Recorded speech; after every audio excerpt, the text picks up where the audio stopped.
Hello दोस्तों, नमस्ते, प्रणाम। मैं हूं वंदना दुबे। मैं हूं अर्चना तिवारी। और आज हम लोग एक प्यारा सा हवन गीत सुना रहे हैं। कैसा लगेगा कमेंट में बताइएगा। और ये किसके रिक्वेस्ट पे जा रहा है?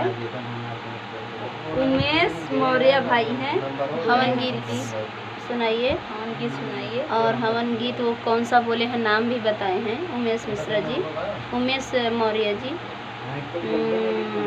घेरिया जब मांगते हो लवांगे, ऐसा लिख के भेजे हैं कि ये गीत सुनाइए, हवन गीत। उनको ये गीत पसंद आता है। बहुत बहुत धन्यवाद उमेश मौर्य जी आपको।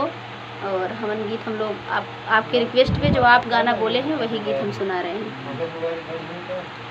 सती के जहोई है सती नारायण बाबा आजू मोरे आई हो यारे माई गही के चरण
या